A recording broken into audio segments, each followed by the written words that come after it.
I'm Dr. Nathaniel Chin, and you're listening to Dementia Matters, a podcast about Alzheimer's disease.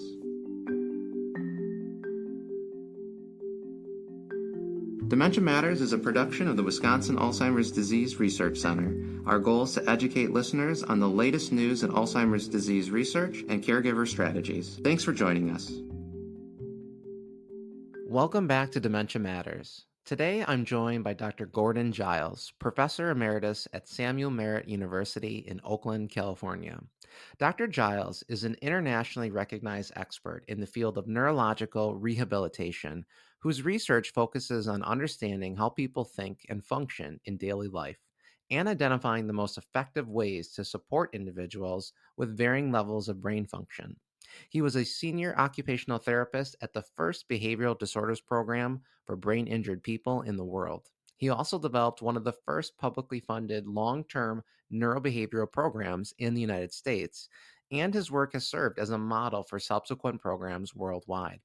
Today, Dr. Giles will be talking about his work in neurological rehabilitation, as well as give a preview of his upcoming talk for the Wisconsin ADRC's Healthy Living with MCI series happening on June 20th, 2025. Dr. Giles, welcome to Dementia Matters. Nate, thank you so much. I'm very happy to be with you. Well, I really appreciate you being here. I know that you traveled just recently and woke up very early for this. So let me start by thanking you, welcoming you, and asking you, can you explain what exactly is neurological rehabilitation? What does it entail for patients? Yeah, so let me take a step back from that question just a little bit and talk about rehabilitation and what rehabilitation is. And if you think about the types of incidents that occur before a person enters rehabilitation, they typically have had some kind of trauma or they have an illness that has really affected their ability to function in the world, to do the things that they want to do. So sometimes the person who has had an injury or something like that, in rehabilitation, we're looking to see whether we can get them back to the position that they were at before. But oftentimes, it's not about returning to the way the person was before exactly, but it's really about learning to manage in a new situation.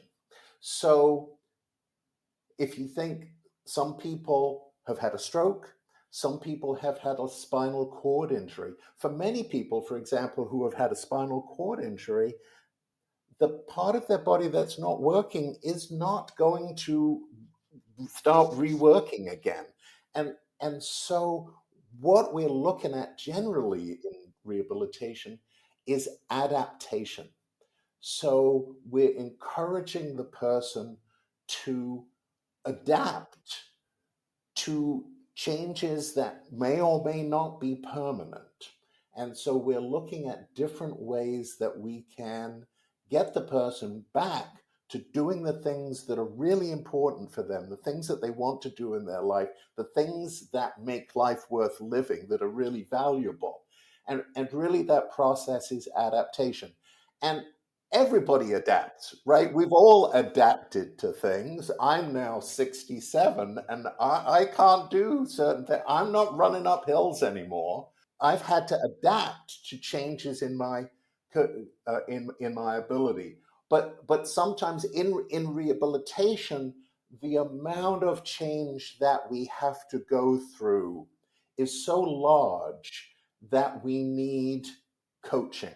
We need people around us who can really help us make the adaptations that we need to make. And so, what I've been looking at is how people who we say have successfully aged, how can we look at what we talk about as successful aging for everybody and encourage those processes that we identify in people who have successfully aged and kind of spread those around to encourage that adaptation. So it really is a process of adapting to changes that have taken place so that the individual can do the things that are really valuable to them and they want to do in their lives. You know what I appreciate, Gordon, about your definition and explanation there is you set the expectation very nicely. I'm not necessarily bringing you back to something that you were before an event. I'm helping you focus to get to a goal of what matters most to you, your quality of life, and you're emphasizing adaptation, which to me also sounds both physical and psychological. Absolutely. As I said, being 67, I'm not running up those hills anymore, right? So it's a process of recognizing what you can and you can't do. One of the models that I really like in successful aging is selection, optimization, and compensation. So I'm very lucky. I live in San Francisco most of the year opposite Golden Gate Park. And I used to love going out into the park and jogging. And it's beautiful, and I felt good after doing it. And at around 55, my knees gave out. So what could I do? Well, okay, I go to the gym, I use the exercise bike. I can't run anymore, right? So it's both a physical process and just the acceptance of the fact that, no, I can't do that anymore. So what can I do that is going to meet that need that I have within the confines of my current competencies? This idea of selection, I'm choosing certain things that I'm going to focus on. And then I know that as I'm aging, I'm losing some of my physical competency, but I'm choosing to do things that is going to maintain my abilities to do the things I want to do. So I like to go hiking, right? I'm going to spend time on the exercise bike. I'm going to lift weights because I want to maintain my capacity to do certain things. Can't run, can do these other things. And then I'm compensating in different ways for these losses. So this idea of selection, optimization, and compensation, it's it's what people who are aging successfully do. But I think you can take those elements and really look at what you want to be able to do and focus on those things. Okay, with that in mind, then I'm going to modify my question for you because my question is really what are certain activities that are better for neurological rehabilitation? Oh no, I can talk about that too, right? So I would say, kind of 10, 15 years ago, still, we were really focused on the idea of the brain as a mental muscle. That if you practice doing things, practice remembering, for example, and I confess, I'm an occupational therapist. For many years, occupational therapists have people with memory problems practice remembering things. 10, 15 years ago, people may remember there was a lot of advertising on the radio about computer based programs that encouraged people to play highly focused games. I think games might sound like a criticism, it's not intended to. Um, uh, in order to help people maintain and increase their capacities to perform. A number of those, or at least one major purveyor of that kind of computer based rehabilitation, had to pay a huge fine for claiming that this actually improved people's functioning, because it doesn't. Now, that's not to say that it's a bad thing to do, but there is almost no evidence that doing repetitive computer games actually improves your ability to function. What are the things that we know maintain your cognitive ability? Social contact. We know that being engaged with others in a repetitive way, like, so for example, if you're a churchgoer, going to church, interacting with other people in your community, that's powerfully protective of people's mental functioning. We know that exercise is very important in people's functioning. There are suggestions that diet can also be important in maintaining people's ability to think. So there are things that you can do, as well as the selection, optimization, and compensation approach, in order to try and maintain your cognitive ability. Now, I think that having said that, I don't want to say that I don't support playing video games at all, because I think they're kind of fun. And the more that people do is probably important. But when people have really looked at playing video games versus things that we know are not helpful, there's no difference. There is evidence that learning new things may be protective of people's thinking ability. There's a really classic study called the Nuns study. There's a group of nuns out of Milwaukee who, as part of their devotional discipline, learned new activities throughout their life. And what we and these nuns donated their bodies to science. And so we were able to look at their brains after they had died. And what was remarkable about them was that the brains of these nuns clearly showed signs of neurological deterioration. But this neurological deterioration had not been evident in their behaviors up until a few weeks before they actually passed away. So we think these nuns were very special. That one is obviously they were wonderful in as a group, contributing to our understanding of how these processes take place, but also this discipline of learning new languages, learning a musical instrument, learning, traveling, doing things that we know are highly cognitively stimulating and different things, seems really to be neuroprotective. So, in your answer, is there a role then for technology in neurological rehabilitation? Do you see that in the field? No, absolutely. And that's part of what I would say is this selection optimization, right? Some things we can put onto our friendly computer, right? So some activities are just, it's easier to do computer. I have lots of alarms set on my phone, right? So I try and do things, and I'm gonna talk more about habits, and a lot of my talk later will be about the use of habits. But one of the ways that you can use technology is to help you develop habits, right? I pay all my bills online, and I set it up so that, I'm a lucky guy. I have a number of credit cards. I really don't like it when I miss a payment. So I have built into my computer to, at minimum, make the minimum payment.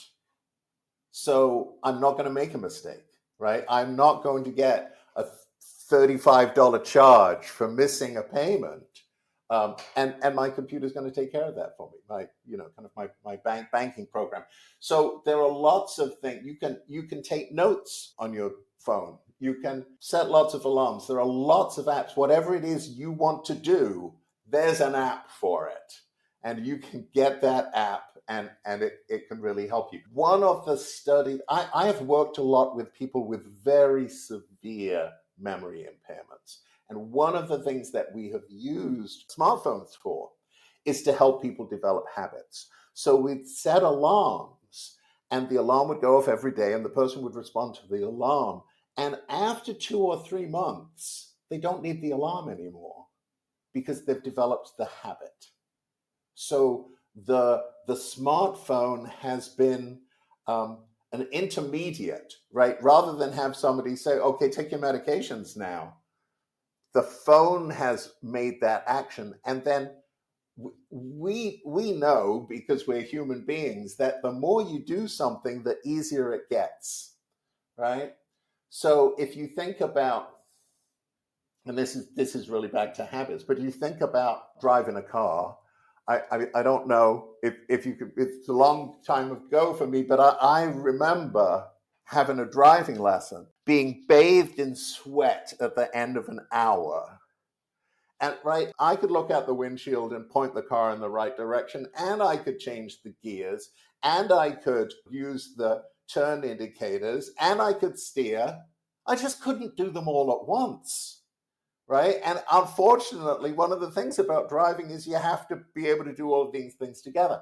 Now, after 30 years of driving, I can eat my lunch, I can shave, I can read a newspaper and talk to a friend, all while driving perfectly safely. No, of course, that's not true. But I sometimes arrive at the place that I'm going and realize that I have absolutely no recollection of how I got to this overlearned place, right? If I'm driving to work or driving someplace that is really familiar to me, I realize that all of it is happening automatically. Now, should something happen that requires my conscious attention, it will click in. But given that nothing dramatic is happening, I don't have to suddenly slow down because I see a officer of the law parked by the side of the road, some other crisis that I have to manage. Yep, I'm pulling into the parking lot and I have no recollection of what's happened because the part of my brain that I think none of us really pay that much attention to is just taking care of me, right? It's just stepping in to allow me to think about other things so that I'm prepared when I get to work for the things I have to do, because that's what I was thinking about, not whether I need to turn the steering wheel a little bit more to the left or right. But now your Healthy Living with MCI talk is titled Unlocking the Power of Habits, Routines, and Strategies. And you just talked a little bit about habits, but can you give our listeners a brief preview of what you're going to talk about? Yeah. So one of the things that I think and I've alluded to this in a number of ways before, but one of the things that I think is that we don't pay attention to is how much of our life is governed by routine, how much we do things in a routine way. And what my talk is going to be about is really to marshal the routine aspects of life to help us. We all know that we have unhelpful habits, but it's also possible to really develop helpful habits. And one of the key things that I'll be talking about is really about memory and how we learn stuff. And as users, as kind of end users of memory, what we don't often recognize is that we actually have multiple memory systems running in our brains all the time. We really tend to focus on the internal mental voice that we have, and we don't notice all of the other processes. So one of the things I like to do, and I will repeat myself here because I'll do this again in my talk, but I ask people, when we here in the United States celebrate our liberation from the hated colonial oppressors, British, right? And I ask people, okay, and then the answer is typically, well, July 4th.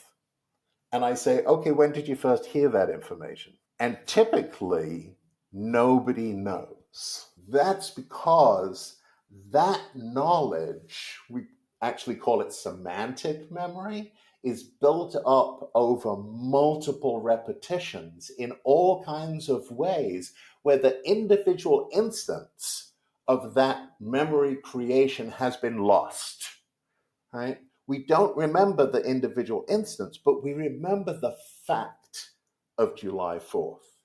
Now, another aspect of memory I alluded to when I was talking about automatic driving. So, what we know about these aspects of memory, which are technically called procedural memory, is that they're incredibly robust. Think about riding a bicycle. If you knew how to ride a bicycle when you were 16, you know how to ride a bicycle when you're 60, right? It lasts. And you might never have ridden a bicycle for 30 years, and you know how to ride a bicycle. Now, the thing about it is, if I ask somebody, okay, how do you ride a bicycle? You can't really tell me. You can describe the outside parameters. Well, kind of I sit on the bike and I try and balance, but it's not it. It's as if you're somebody else watching yourself ride a bicycle and trying to describe it. You really can't describe it, right? So the other thing about this is that studies of this have revealed to us the incredible complexity that this memory system can grasp. So people know things using this system that is way more complex than they could possibly grasp consciously. Now, we know that there are experiments that are kind of fun. You have people sit at a computer and you send them random strings of letters that are incredibly complex over, you might have 150 letters coming in 30 different blocks. People are able to respond faster at the end of those blocks than they were at the beginning. Although when you ask them what letter comes next, they have no idea. So this automatic learning system can grasp complex, because people think, oh, well, it's only really simple things. No. But there is a way that we have to approach information that is different when we're trying to address this learning system than when we're trying to use the thing that we think about most often of memory, which is, telling somebody what conversation we had yesterday. So again, I confess, as an occupational therapist, 30 years ago, I would talk to therapists and they would say, yes, if I'm working with a patient and they don't remember the session that we had last week, there's no point in my continuing to work with them because I'm giving them tools and suggestions and they don't remember them.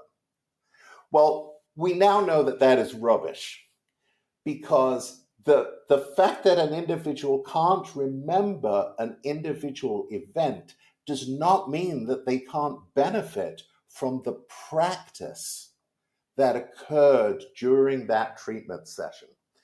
And, my early professional career was about working with people who were amnestic, who did not remember any individual event for longer than about 30 seconds, right? So mostly people who had very severe traumatic brain injury, but also some people who had really, really what we call dense amnesia. So really an inability to remember things for any period of time.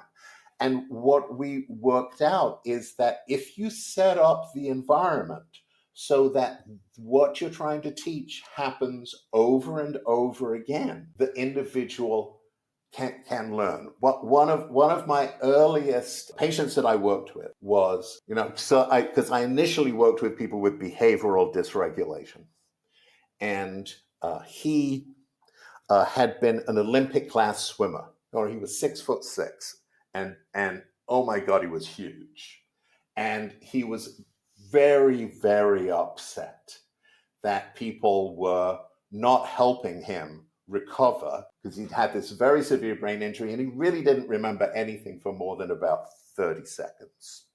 And he would say that a part of his illness was he was very hungry all the time. A certain type of brain damage can lead to this desire to eat constantly. So he remembered that we were giving him medications. So he would say over and over again, you have to get me off this constant pill diet. We thought, because we were occupational therapists, we thought it would be really, really helpful to teach him how to make his own breakfast. And the other problem that he had was, along with his type of brain damage, he couldn't tell what toast looked like when it was cooked. He didn't know what boiling meant, right? So what we did was we set up a check sheet for him with instructions, and he would check them off. So for 10 days, I took him into the kitchen and we practiced. And then after 10 days, he could actually do it with the check sheet. But he didn't remember. Now, I would not do this now. We have better ways of doing this, but I would recruit people and we would drag him down the corridor and push him into the kitchen because he would be saying, I don't know how to make my breakfast. You guys are idiots. I don't know how to do this. And so we would drag him and we'd push him into the kitchen and lock the door behind him. And after a few minutes, he would see the check sheet and he'd read it and he'd go through. And it took us about 6 weeks. He was very, very severely injured. But one day I came onto the unit and everybody was looking at me funny. I'm like, oh, something's up. I've done something. And this guy was walking down the corridor, shaking everybody's hand and saying, I can make my own breakfast. I can make my own breakfast. So it had taken us about 8 weeks to train him to make his breakfast. But also, after that period of time, he knew for the first time that he could make his own breakfast, so, which was important for us because he stopped hitting us, because he was no longer saying that we were pointless and we couldn't help him. Now, I had the opportunity to go back and see him about 10 years later. And I asked him, because he was still making his own breakfast, and I'd asked him how he'd learned, and he said, oh, I've always been able to make my own breakfast. So he had no recollection of the process, but was still able to do it. Now, that's just an illustrative case, right? Most of the people that we see don't have these profound memory impairments. And most of us are very aware, if we think about it, of habits that we have, right? Most people, when they get out of bed in the morning, are not thinking, if you're a guy, you're not thinking, should I brush my teeth first or should I shave first? Or should I take a shower first? What should I do? No, right? We've just done it so often. We have a habit, a routine. We just do it. So one of the things that we can do when we're working with people who have milder difficulties remembering things is to modify the environment.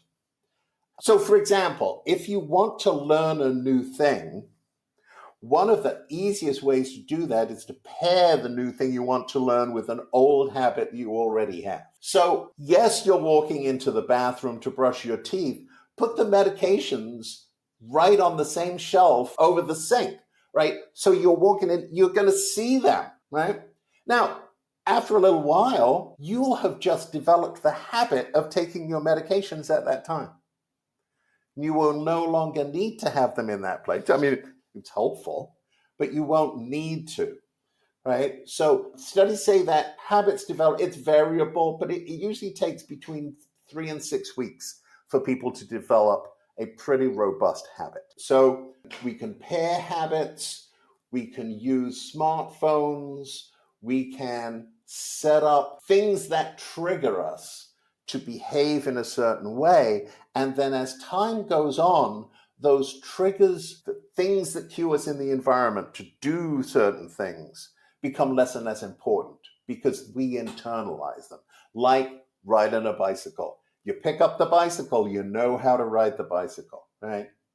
So anyway, that's my little thing about how routine experience, right? So it's never going to solve the problem of remembering an individual discrete event, but it's going to support you in doing other things. Like you might want to note people's names down in a book. I know when I'm going to make a difficult phone call or one that is complicated, I write things down in a book before I make the phone call, right? So it's all about adaptation and developing routines, right? I don't have to think so much about, oh, I'm going to have this phone call and there are things I have to remember about it. No, I just write down what it is I'm going to have to say ahead of time, right? So some of these are habits around doing, and some of them are habits around thinking.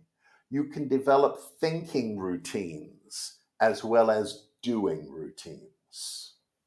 Yeah, Gordon, that actually reminds me though, one of the most common struggles that my patients have are repeating themselves and the frustration that they experience because they look at their loved one and they can see their loved one can get frustrated at times too. And so they'll ask me, well, what can I do so that I stop repeating the same question to my partner? And I'm wondering how you would respond to that question. Well, yes. And Nate, the question is, I think, indicative of how difficult this is, right? It is a response. So is the problem repeating yourself, or is the problem irritating your partner, right? So one of the things that you can do is to enlist your partner. So, for example, I might have a dry marker board up in the kitchen or the living room where I write down answers to questions that my loved one is asking me. Right, right. And I help my loved one develop a habit to look at the dry marker board. What are we doing today? Well, we have a schedule, and the schedule is written on the dry marker board. And I know I have learned, because my partner has helped me routinely look at the schedule, right? Now, the other thing that happens is around that is if we're relying on our partners really to do some organizing for us, there are ways that the care partner can do that that really supports the cognition of the individual who has memory problems. And that is really to try and key in certain activities at certain times of day routine. So we might try and always have breakfast at the same time, and then we do an activity afterwards. And it need not be the same activity, but it's in the same time slot. And then we have lunch at a certain time, and we have it in the same place. I work other than at the university, my other day job is I work with a whole group of people with a pretty severe memory impairments. And what we do is we have there's a structure to the day. There are activities that take place. Now the activities are different, so they're stimulating. It's not the same thing over and over again, but they occur in the same time slots. So people know where they should be, right? And that is very comforting to people. It's not knowing, it's and having a sense. And I don't know if this, but I travel sometimes, and every so often I wake up and I look at the ceiling and I realize that I have no idea where I am and I have no idea how I got there. And it takes me oh, yeah, I'm traveling for work. I'm in LA. Yeah. But the terror that goes along with that initial, I don't know how I got here. So I really have, kind of little inkling of how scary it is for people where that sense is occurs more often. So I have students, and when the first year students come in, they don't know where their classes are, they don't know where the classrooms are, it's terrible, right? And 2 months later, they've developed habits. They know where the classrooms are. They don't have to worry about that. They know where the class is. They know how they have to go from this class to the next class. So we, without realizing it, rely on habits and routine structures. And so as individuals are beginning to have more problems with their memory, the more we can develop routines. Not doing the same thing over and over again. I'm not saying that, but that the structure of the day has some consistency to it, because that idea of routine is comforting for everyone. It's more comforting for people who are more likely to experience that, oh my God, where am I? What's happening? Experience than we are when our memories are, kind of a little better than that. Well, for our care partners that are listening, how can they support people with mild cognitive impairment in developing these routines and habits, but particularly when the person with the change is not motivated to do so? Well, one of the great things, yeah. So, okay, that sounds a little flippant. I shouldn't say that, but really, it is a great thing about developing habits is you don't have to decide to develop the habits. Habits develop automatically. So, as I say, I've worked with people a lot who have behavioral dysregulation after head injury, and even people who have profound memory impairments can learn. It's just that they often learn things we don't want them to learn, right? So, right, the person doesn't have to want to learn the habit. Let me give you an example of, again, a different kind of setting, but people who have really severe memory impairments. So, I was a consultant at a memory care program for people with advanced Alzheimer's disease. And the program didn't really know what to do with people. So I said, okay, well, let's go for a walk. We'll take snacks and juices with us, and we'll go for a walk around the building. It was out in the countryside. It was a nice building. All right. So the first couple of times, because I wanted it to be silly and kind of fun, we had this bin with hats in it, right? All kinds of different hats, big floppy hats and baseball caps of different sports teams, and people could choose their hat because it was pretty sunny, and so we liked people to wear hats when they were outside. So some of the older men are thinning on top, and so it's important to wear a hat. So the first couple of days, we needed a lot of staff. It was very hard to organize because we'd be at the front door and people would be wandering off, and why are we wearing these hats, and what's going on. All right, by week 2, so it only took maybe 14 days, people were putting on hats and lining up at the door, and we'd go and say to them, why are you wearing that hat? Oh, I don't know, I think it looks nice. And why are you at the door? Oh, I don't know, it just seemed like a good place to stand. No recollection of having gone on the walk with us at all. But at the same time because we always did it at 3:00 in the afternoon, same time of day, everybody would just congregate at the door and put on a hat and stand there waiting for the staff to come open the door and go for the walk. And then we had benches and walls, and people would sit halfway through, eat their yogurt or applesauce or whatever it is they were eating, and drink there. So it was a good way for us to, because it was hot, and get people hydrated. So there are two things there, right? The people involved didn't know that they were developing a habit, but we were making it rewarding. So how do you get people who don't necessarily want to do this? Well, you have to get them to do it, and building rewards into it is one of the ways to do it. But you don't have to want to learn. You do have to pay attention, but you don't have to want to learn. And honestly, there is evidence that the more severely memory impaired you are, the easier it is to develop a habit. It may be that your conscious remembering competes with procedural learning. So the more memory impairment you have, the easier it is to develop a habit. So when I was quoting how long it takes to develop a habit, that was for people who don't have memory impairment. Okay, so there are a number of studies that have looked at this, and it's a range. People vary, but we do think that that people who have more memory impairment are actually more likely to develop a habit. So it's easiest if it's the same thing, but it should happen at the same time and it should be rewarding. And that seems achievable. Well, yeah, I mean, we've been doing it and it's working. And it's, again, we're back to this selection, optimization, and compensation. We can't maybe do everything that we want to do, but what are the things that we really want to be able to do? To come back to your original question, one of the ways that you help people stop asking repetitive questions is to develop the structure of the day so that they have an internal sense that they know what is happening.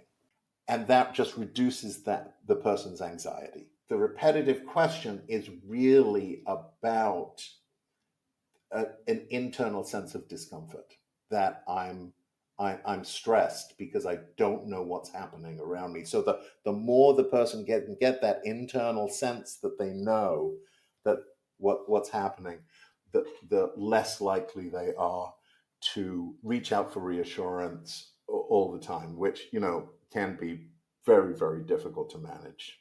Well, Gordon, I always like to ask a personal question at the end of these interviews. And so, given what we've talked about, what habits, routines, or practices are you engaging in that help keep your brain healthy? Oh, well, one thing, again, part of my job is I go and I visit various hospitals and I evaluate people. And if the floor I'm going to is lower than the fifth floor, I take the stairs. Right? So I have a criteria. I don't want to be exhausted. If it's, the 10th floor, no. But if it's lower than the fifth, I try and take the stairs to the floor I'm going to, which is really annoying because, this is a really healthy thing to do. But you notice that many institutions hide the stairs, right? They want you to take the elevator. They don't want to. So it's like, where is the stairs? So I do that. I do go to the gym. I maintain my social contact. I do a lot of texting. I do a lot of reaching out to people repetitively. I think about, okay, who haven't I spoken to in the last week, right? So those are some of the things that I do to keep my brain active. I do a lot of reading. And when given the opportunity, I do things like this podcast.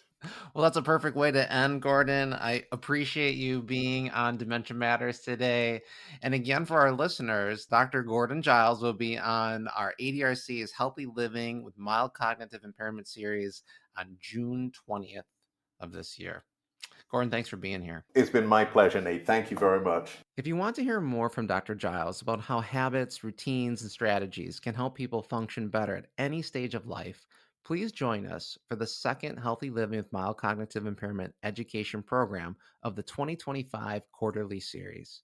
It will take place on Friday, June 20th from 9:30 to 11:30 a.m. Central Time, both virtually over Zoom and at 8 community host sites across Wisconsin.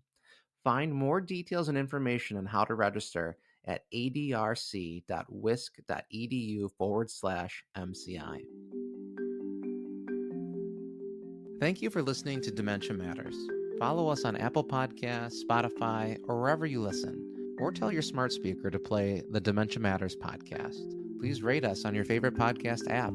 It helps other people find our show and lets us know how we're doing. If you enjoy our show and want to support our work, consider making a gift to the Dementia Matters Fund through the UW Initiative to End Alzheimer's. All donations go toward outreach and production. Donate at the link in the description. Dementia Matters is brought to you by the Wisconsin Alzheimer's Disease Research Center at the University of Wisconsin-Madison. It receives funding from private, university, state, and national sources, including a grant from the National Institutes on Aging for Alzheimer's Disease Research. This episode of Dementia Matters was produced by Amy Lambright Murphy and Kaylin Rowerdink and edited by Eli Gadbury. Our musical jingle is Cases to Rest by Blue Dot Sessions. To learn more about the Wisconsin Alzheimer's Disease Research Center, check out our website at adrc.wisc.edu. That's adrc.wisc.edu. And follow us on Facebook and Twitter. If you have any questions or comments, email us at dementiamatters@medicine.wisc.edu. Thanks for listening.